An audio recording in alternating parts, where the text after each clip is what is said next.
Break के बाद एक बार फिर से आप सभी का स्वागत है। तमिलनाडु में मुख्यमंत्री शशिकला बनेंगी या फिर पन्नीरसेल्वम ही रहेंगे, अभी भी ये सवाल बना हुआ है।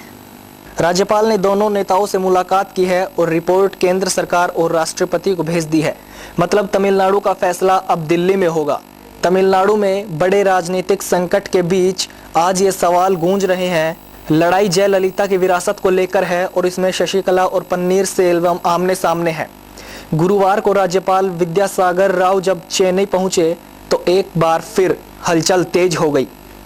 पहले पन्नीरसेल्वम राज्यपाल से मिले, उसके बाद शशिकला ने मुलाकात की। पन्नीरसेल्वम ने यह भी कहा कि शशिकला को सीएम नहीं बनाया जाए, उन्होंने विधायकों को बंधक बनाकर रखा है। वहीं शशिकला ने कहा कि मेरे साथ पार्टी है। कनाडा में रहने वाली भारतीय मूल चिकित्सक को नासा ने साल 2018 में होने वाले नागरिक विज्ञान अंतरिक्ष यात्री कार्यक्रम के तहत अंतरिक्ष मिशन के लिए शॉर्ट लिस्ट किया है। अगर सब कुछ सही रहा तो 32 साल की डॉक्टर स्वना पांड्या कल्पना चावला और सुनीता विलियम्स की लीग में शामिल हो सकती है।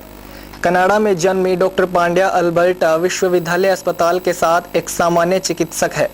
मुंबई की जड़ों से जुड़ी पांड्या की दादी माँ वर्तमान में महालक्ष्मी क्षेत्र में रहती है। सीएसए कार्यक्रम में अच्छा स्कोर हासिल करने के बाद डॉक्टर पांड्या को शॉर्ट लिस्ट किया गया है। बचपन से ही डॉक्टर पांड्या में एक डॉक्टर और अंतरिक्ष यात्री बनने का जुनून था। वो एक ओपेरा गायक भी हैं।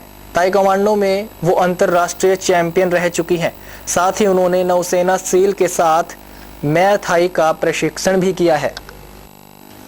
भारत छोड़कर भागे विजय माल्या को आईना दिखाते हुए वित्त मंत्री अरुण जेटली ने कहा कि मोदी सरकार के कार्यकाल में विजय माल्या को 1 रुपए का भी फायदा नहीं पहुंचाया गया। जेटली ने कहा कि माल्या को लोन पूर्ववर्ती यूपीए सरकार के कार्यकाल में दिया गया। जेटली ने इसके लिए परोक्ष रूप से तत्कालीन यूपीए सरकार के वित्त मंत्री को जिम्मेदारी ठहराते हुए कहा कि माल्या को लोन नॉर्थ ब्लॉक के हस्तक्षेप पर दिया गया। वित्त मंत्री ने लोकसभा में आम बजट 2017-18 पर चर्चा का जवाब देते हुए यह बात कही। जेटली ने इस दौरान आम बजट में खामियां गिनाने वाले विपक्षी दलों के तर्कों को भी खारिज किया। विधानसभा चुनाव से पहले जाट आरक्षण पर गरमाई राजनीति पर भाजपा हाई अलर्ट मोड पर आ गई है।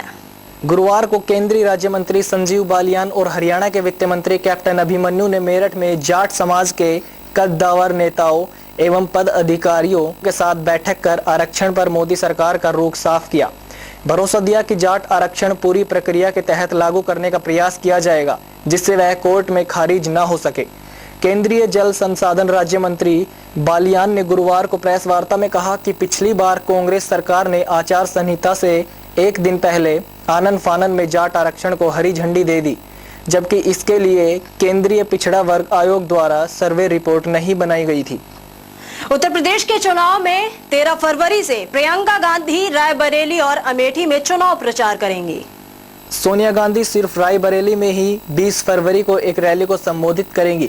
रायबरेली सोनिया गांधी और अमेठी राहुल गांधी का संसदीय क्षेत्र है। प्रियंका 13 से 15 फरवरी के बीच रायबरेली में रहकर कांग्रेस उम्मीदवारों के लिए चुनाव प्रचार करेंगी।